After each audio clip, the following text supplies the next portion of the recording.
अंबाजी भगवान शिव से विलग होकर अपने शरीर को भस्म किया, हिमालय के यहां जाकर के पार्वती जी के रूप में प्रकट हुए। हिमालय पुत्री पार्वती बाल्यावस्था से ही निरंतर ध्यानस्थ रहना शिव अनुराग में। जब किशोर अवस्था हुई, किसी से कोई संभाषण नहीं करती थी माता जी, हर समय भगवान शिव के ध्यान में निमग्न रहना, कठोर तप करना शुरू कर दिया। जो बिल्व पत्र सूख कर गिर जाते थे, माता जी उसको अपने मुख में रख करके पा लेती। एक बिल्व पत्र, अपर्णा, शरीर सूखने लगा। माता जी का नाम अपर्णा। भारी तपस्या।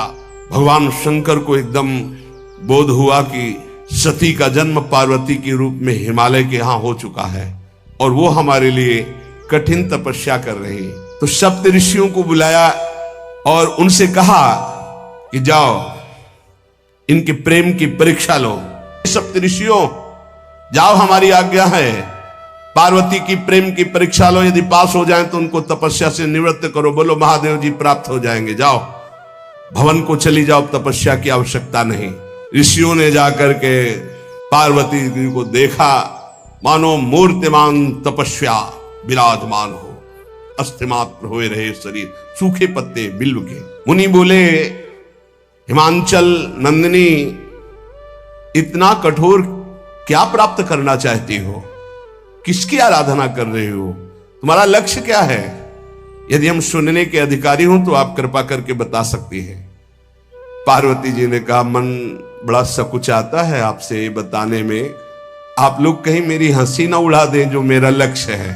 मैंने भी बहुत सिखाने की कोशिश की, लेकिन मेरा मन नहीं मान रहा, हठ पकड़ लिया है। क्योंकि मेरे गुरुदेव ने मुझे जो आकर के बचपन में बता दिया, मैं वही हृदय से स्वीकार कर ली। मुनियों, वैसे आप भी हंस दोगे, ऐसा लगता है जैसे हम भारी प्रबल धारा में बालू का बांध बनाना चाहती हैं। कहां भगवान शिव और कहां मैं? मेरे गुरुदेव नारद ने बचपन में आकर के कहा, तुम्हारे पति देवाधिदेव महादेव होंगे। बस मैं तब से अपने पति की प्राप्ति की आराधना कर रही हूं। पता नहीं आप मेरी बात सुनकर हंसेंगे कि मानो बिना पंख के मैं आकाश को छूना चाहती हूं। ऋषि हंस पड़े और कहा, बात तो सही है, पर्वत से उत्पन्न हुई हो तो इसलिए तुम्हारी बुद्धि भी हमें लगता है जड़ ही है। नारद के उपदेश से आज तक किसी का घर बसा है? नारद के उपदेश से किसी का घर बसा है? अरे जिस जिसका उपदेश किया उसको बैरागी बना दिया, गृहस्थी तो बनाया नहीं। नारद उपदेश सुनकर किसी का घर बसा हो ऐसा आज तक प्रमाण नहीं है। देखो, दक्ष के पुत्रों को उपदेश किया, 10,000 एक को 1,000 एक, लौट कर नहीं आए, सब बैरागी बन गए।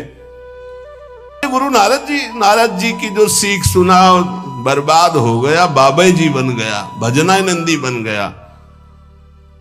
वैसे हम बताएं, नारद जी हैं बड़े कपटी, ऊपर से साधु का चिन्ह है, अंदर से कपट। क्या कपट? उसके संसार का नाश कर देते हैं, भगवान से जोड़ देते हैं। मुझे नारद जी की बात कम समझ में आती है। ये उल्टा बोल रहे ऋषि परीक्षा के लिए, गुरु निष्ठा हटाने के लिए, समझ रहे हो? पार्वती जी ने कहा, बचपन में मेरे गुरुदेव ने बता दिया, वही मैं। नारद जी की बात आज तक घर किसका? जो नर नारी नारद की बात सुने भवन त्याग करके भिखारी बन गया, प्रमाण है। उनके वचनों पर तुम विश्वास मान रही हो? महादेव जी को पति, निर्गुण नीलाज कुबेश कपाली, अकुल अगेह दिगंबर ब्याली। नारद जी ने तुम्हें भगवान शिव को पति, बिल्कुल निर्गुण समझो। निर्गुण को बता, दूसरा भी अर्थ होता है और एक अर्थ होता है कि कोई गुण नहीं। नीलाज, नंगे धड़ंगे घूमते कभी कभी, दिगंबर, कोई लज्जा नहीं। कुबेश, भाई सुंदर मुकुट लगाए हो, पोशाक पहने हो, नहीं, चिता की भस्म लगाए, मुंडों की माला पहने, बहुत बाघंबर डाल लिया, ये कुबेश है। कपाली, मनुष्य के मुंडों की माला। अकुल, आज तक कोई पता नहीं लगा कि किस कुल के हैं महादेव जी, क्योंकि सब कुलों के मूल है, मूल का मूल वही है, उनके मूल कोई है नहीं। आगे एक दीवाल नहीं है, 60,000 योजन का एक बरगद का पेड़ है, उसी के नीचे रहते 60,000 योजन, 1 योजन 4 कोस, 1 कोस 3 किलोमीटर। कितना बड़ा वटवृक्ष कैलाश में, एक वटवृक्ष जिसके नीचे रहते 60,000 योजन का, 6 ऋतुएं शोभा देती उसी वटवृक्ष के। और कोई घर तो है नहीं महादेव जी के। और आभूषण भूल मत करना, बड़े बड़े विषैले सांपों का आभूषण कोई सोना चांदी नहीं पहनते महादेव जी। हमें लगता है ऐसा दूल्हा के लिए ऐसा तप। नारद जी ने ठग लिया तुम्हें, पागल बना दिया तुम्हें। देवाधिदेव महादेव के सुनो, इन्हीं ने शिक्षा दी थी सती को। ऐसे बौरे पति मिले, आग में जाके शरीर भस्म करना पड़ा। इसलिए हम तुम्हें बता रहे हैं कि बहुत सुंदर दूल्हा हम देख के आए हैं। हम जान गए थे कि तुम तपस्या कर रही हो। हरि का नाम सुना है? बैकुंठ में रहते हैं, बहुत सुंदर हरि है। यदि उनका आप वर्ण कर ले तो सुखी हो जाएंगे। बैकुंठ राजधानी, अब आभूषण उनके क्या कहना, पार्षद सही। ऐसे शिव जो चिता की राख लगाते हैं, सांपों की माला पहनते हैं, मुंडों की माला, सांप का जनेऊ, बाघंबर, हमें तो पसंद नहीं आए। और हमारी बात मान लो, ऐसे के पास स्त्रियां टिक नहीं सकती जिनके घर नहीं, आभूषण नहीं, धन नहीं, कोई भोग सामग्री नहीं, उदासीन, उनको किसी से मतलब नहीं। बहुत सुंदर त्रिभुवनपति, बड़े सुशील गुणवान, जिनका यश वेद गाते गाते अघाते नहीं है, कोई दोष नहीं, सद्गुणों के समुद्र, लक्ष्मीपति, वैकुंठाधिपति। तुम्हें कुछ नहीं करना, हां बोलो, वो आएंगे, गरुड़ पे बैठाल के ले जाएंगे, तपस्या करने की जरूरत नहीं। पार्वती जी बहुत हंसी, सुनति बिहसी कहा वचन भगवान। अच्छा अच्छा अच्छा, आपने ठीक कहा कि पर्वत से हमारा प्रादुर्भाव हुआ है, इसलिए आपको यह भी पता होगा कि पर्वत बहुत हठीला होता है, जहां डटा है वहीं डटा रह सकता है। सुनो, पर्वत से सोना भी उत्पन्न होता है, जो आग में जलाने पर भी अपना तेज बढ़ाता है, घटाता नहीं। तुम मेरे गुरुदेव के प्रति ऐसा बोले कि वो जिसको उपदेश करते हुए उसका घर उजड़ जाता है, तो बसो भवन उजरो नहीं डरो। पर नारद बचन न मैं परिहरऊं, अपने गुरुदेव के एक भी शब्द को मैं नहीं काट सकती, चाहे मेरा जीवन रहे या ना रहे। बसन हमारा और हमारा भवन, हमारा श्रृंगार, हमारा सर्वस्व, ये मिले या ना मिले, पर हमारे महादेव जी मुझे मिले। तुम आभूषणों की, वसन भूषण की बात कर रहे हो, ग्रह की बात कर रहे हो, पद की बात कर रहे हो। गुरु के वचन प्रतीति न जेहि, सपने हूं सुगम ना सुख सिद्धि तेहि। एक बात तुम्हें बता दूं सप्तऋषियों, जिसे अपने गुरुदेव के वचनों पर विश्वास नहीं, गुरुदेव का भरोसा नहीं, उसे कभी कोई सुख और सिद्धि कदा प्राप्त ही नहीं हो सकती। महादेव गुण भवन विष्णु सकल गुण धाम, जय कर मनोरम जाहि संते ही सन काम।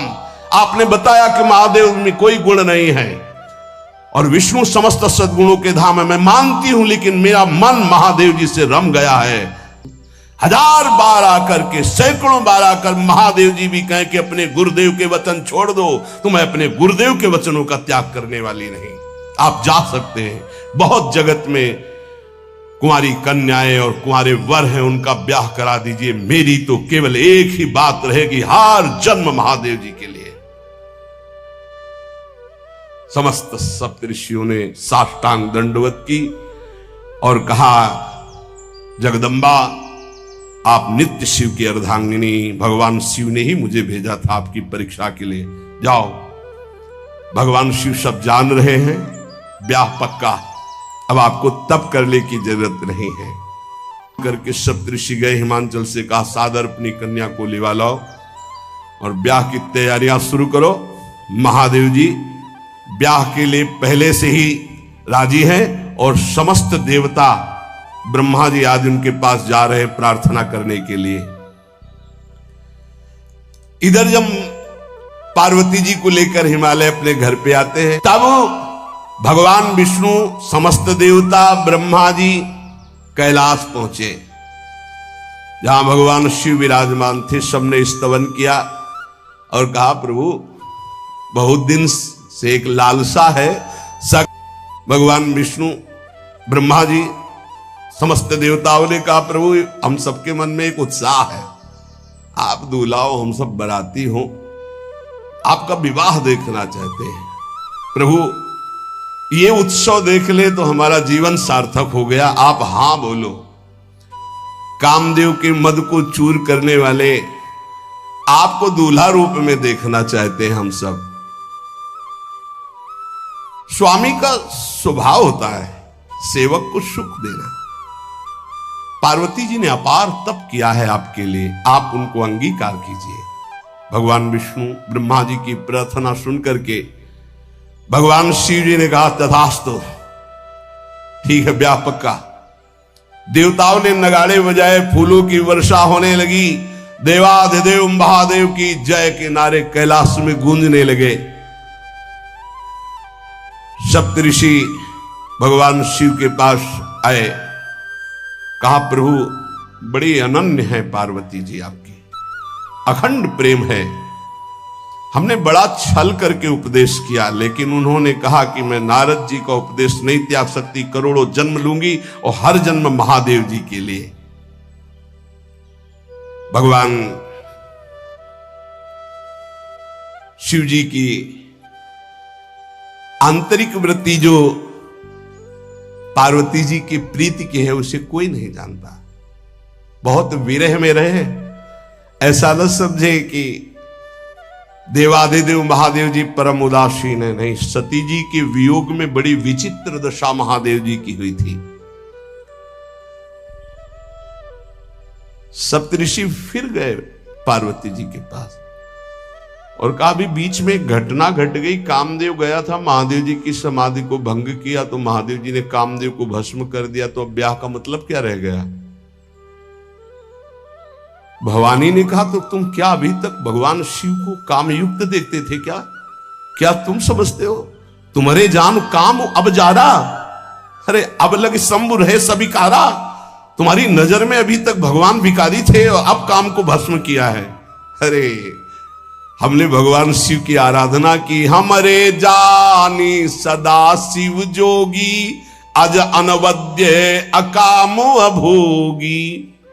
मैंने तो शिव को सदा ही योग संपन्न ब्रह्मबोध देखा है। वचन और कर्म से, मन से मैंने यदि भगवान शिव को अपना स्वामी माना है, योगी, अजन्मा, अनिंद्य, काम रहित, भोगहीन, तो निश्चित मुझे प्राप्त होंगे।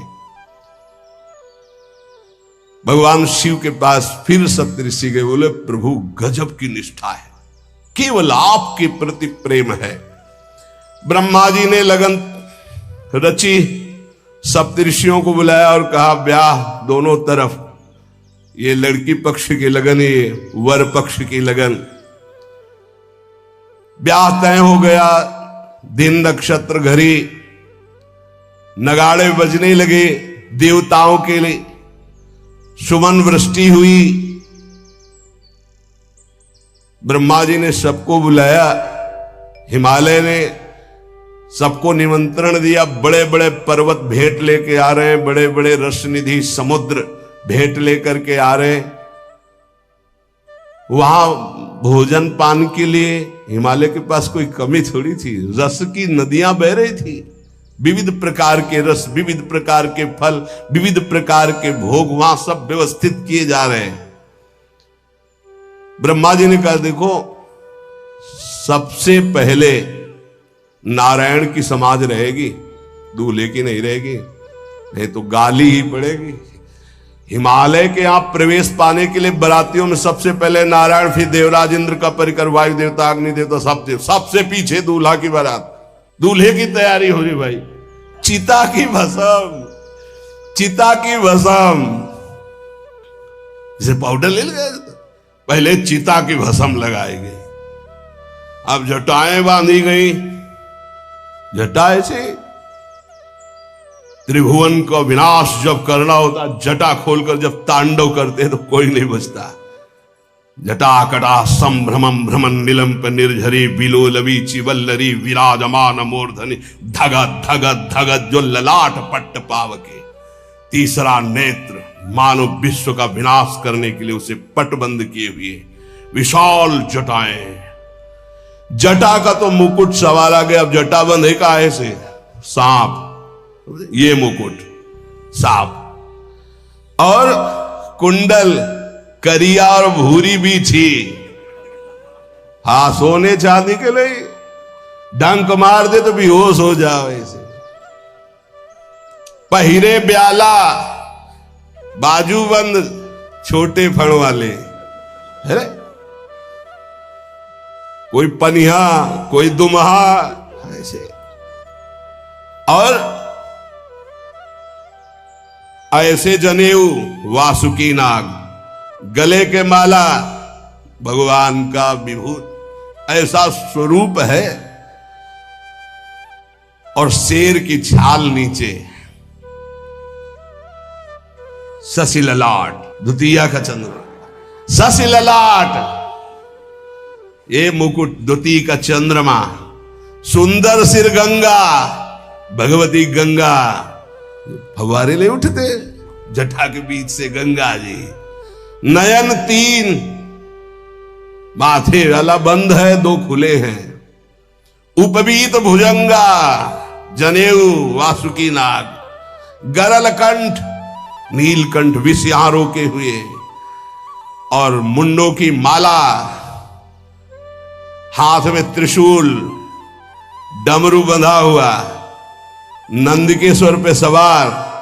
बोले ऐसे दूल्हा के लिए दुल्हन तो त्रिभुवन में नहीं मिलेगी, ऐसा दूल्हा दुल्हन का मिलेगी।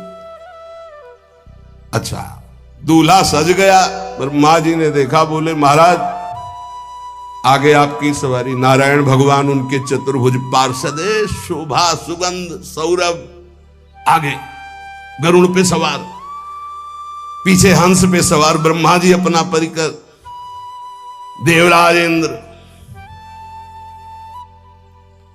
भगवान विष्णु जी दूल्हे की तरफ देखे, बोले महाराज विष्णु कहा अस बिहस तब बोल सकल दिशराज, बिलग बिलग होई चलो सब निज निज सहित समाज।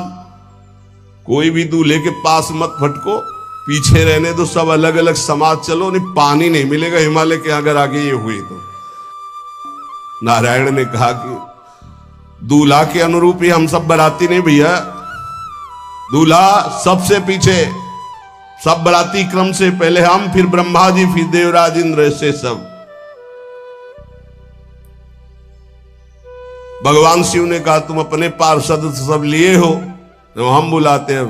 श्रृंगी निकाली, जे ही बजाया तो भगवान शिव के पार्षद आ गए।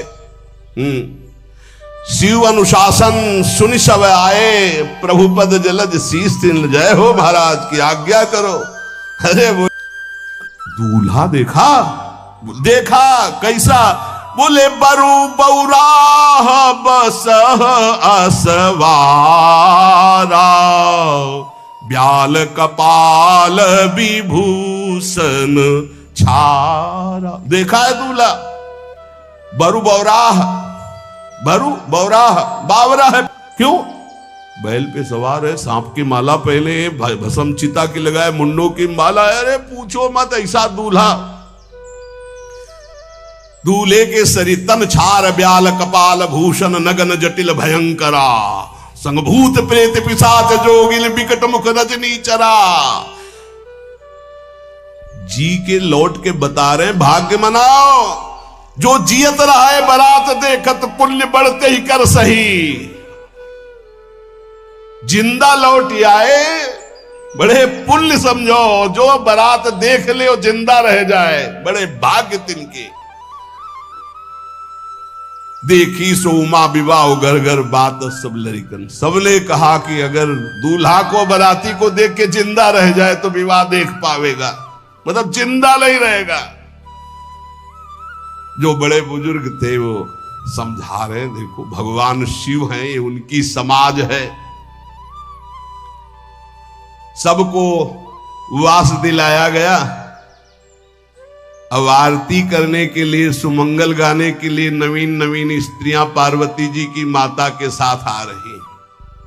मैना नारद जी के पास हिमालय गए, बोले हम तो संभाल लेंगे, घर में सब गड़बड़ हो गया। अरे इनको समझाते कि ठीक से आते, कैसे आए हैं ये, जैसे विनाश कर ले आए हो। अरे ब्याह कर ले आए, घर में सब बिगड़ गया, मैना बिखर गई, ब्याह बंद, अब नहीं होगा, संभालो जाके। नारद जी गए और जाकर के मैना को कहा, देखो ये इनका बाहरी रूप है, ये जो आपके यहां पार्वती के रूप में जन्मी, ये नित्य इनकी अर्धांगिनी सती है, जो यज्ञ भवन में शरीर छोड़ करके आपके यहां जन्मी, ये इनकी नित्य संगिनी है। आप ऐसा शोक मत कीजिए। नारद जी विविध प्रकार से माता को समझाया। इनके द्वारा एक भ्रम हो गया था, तो इनको शरीर त्यागना आवश्यक हो गया। जब भगवान श्री राम सिया जी के लिए हे खग हे मृग हे मधुकर श्रेणी तुम देखी सीता मृग नैनी ऐसा पुकार रहे, तो भगवान शिव ने प्रणाम किया और सती जी के मन में संशय हुआ। सती जी ने सीता वेश धारण किया। जब भगवान शिव ने जाना तो उसी समय त्याग कर दिया था कि अर्धांगिनी रूप में अब कभी स्वीकार नहीं कर, क्योंकि पूज्य माता का रूप आपने धारण किया। तो मूल बात ये थी, इसीलिए योगाग्नि में जाकर शरीर को भस्म कर दिया और आपके यहाँ पार्वती जी के रूप में जन्मी है। जब नारद जी ने बताया कि आप बिल्कुल धैर्य रखिए, भगवान शिव का वैभव आपने देखा नहीं, ये इनका बाहरी रूप है, समझाया मैना को तसल्ली के। बोले अभी दूल्हा रूप आपको दिखाते हैं, आप चुप रहिए। नव किशोर अवस्था, हाथ में दर्पण, वो सुंदर रूप भगवान शिव का, एक एक कदम बारात में जो देखे सो मोहित। मैना ने कहा हो अहो भाग्य, ऐसे दूल्हा बोले वही हैं जो नंदी पे सवार थे, इनके स्वरूप को जानना बड़ा कठिन है। अब जो सुंदर जीवनार हुई बरातियों के साथ भगवान शंकर की बड़े मधुर गीत गाए जा रहे हैं। मुनियों ने फिर हिमवान को लगन पत्रिका सुनाई। विवाह का ठीक समय देख करके समस्त देवता और वेद स्वयं मूर्तिमान होकर वेद उच्चारण कर रहे हैं। भगवान शिव का पाणी ग्रहण संस्कार हो रहा है। पार्वती जी जब श्रृंगार करके सभा में आई ब्याह मंडप पे, तो कोई ऐसा नहीं था जो देखकर मोहित न हो गया हो। त्रिपुर सुंदरी अम्बा है, लेकिन सबने उनके श्री चरणों में सर झुकाया, क्योंकि जगदात्मा महेश पुरारी, जगदंबिका जानि भव भामा, सुरन मनन मन कीन प्रणाम। ऐसा सुंदर रूप अम्बा जी का, त्रिपुर सुंदरी है। जब वो दुल्हन रूप में पधारी, कोई भी ऐसा नहीं था जो एक बार देखकर मोहित न हो, पर सब श्री चरणों में, क्योंकि जगदंबिका है, भगवान शिव की आद्या शक्ति है। इस समय पाणी ग्रहण भगवान देवादिदेव महादेव और अम्बा पार्वती का हुआ। समस्त देवता मुनिगण वेद मंत्रोच्चारण करते हुए जय हो जय हो जय हो, विविध बाजे बज रहे, पुष्पों की वर्षा हो रही। हर गिरिजा कर भयउ बिबाहु, सकल भुवन भरी रहा उछाहु। भगवान शिव और पार्वती जी का विवाह संपन्न हुआ। बहुत कुछ श्री चरणों में भेंट रख करके हिमांचल ने प्रार्थना की, प्रभु आप तो कृपा के समुद्र हैं, अगर मेरी पुत्री से कभी कोई गलती हो जाए तो क्षमा करना। नाथ मामम प्रांशम ग्रह किंकरी करेहु, क्षमेउ सकल अपराध वही प्रसन्न वरुदेव। हे शिव, आपसे एक ही प्रार्थना है, मेरी पुत्री अबोध है, कभी कोई गलती कर दे तो हे नाथ मैं क्षमा चाहता हूं, मेरी पुत्री से कभी आप रुष्ट मत होना। बहुत प्रकार से भगवान शिव ने उनको आशीष दिया, ढांढस बंधाया। फिर भगवान शिव और उमा आनंद पूर्वक कैलाश पधारे। चरित सिंधु गिरजा रमन, वेद न पावहि पारू, बरने तुलसी दास किमि, अतिमति मंद गवा। कह रहे भगवान शिव की महिमा को तो वेद नहीं पार पा सकते। गोस्वामी तुलसीदास जी कह रहे मैं भला उस महिमा को कैसे गा सकता हूं, मैं तो गवार बुद्धि का हूं। भगवान शिव और माता पार्वती जी आज भी अब भी कैलाश में विराजमान है। हर गिरजा विहार नित नयऊ, यही विधि विपुल काल चले गए। भगवान शिव और पार्वती का जो मंगल में विवाह सुनेगा, भगवान के चरणों में प्रीति, समस्त पापों का नाश होकर हृदय की निर्मलता, हरिहर में प्रीति निश्चित प्राप्त होती है। क्योंकि ये परम वैष्णवाचार, परम बोध संपन्न जगत गुरु भगवान शिव की लीला हृदय के अहंकार को मिटाती है। ये अहंकार के अधिष्ठात्र देवता है भगवान शिव, और जब तक अहंकार रहता है तो हरि के चरणों में या प्रियाजू के चरणों में प्रीति नहीं होती। सुनहु राम कर सहज स्वभाव, जन अभिमान न राखे काहू। तो भगवान शिव जिस पर कृपा करते तो अहंकार का अपहरण कर लेते और दैन्य भरी भक्ति हरि के चरणों में हो जाती है। इसीलिए भगवान श्री राम अपनी अयोध्या वासियों से हाथ जोड़कर कहा, और एक गुप्त मत सबई कहां कर जोरी, शंकर भजन बिना नर भगति न पावे मोरी। भगवान शिव और पार्वती का ब्याह संपन्न हुआ, आज भी कैलाश में नित्य विहार करते हुए विराजमान है।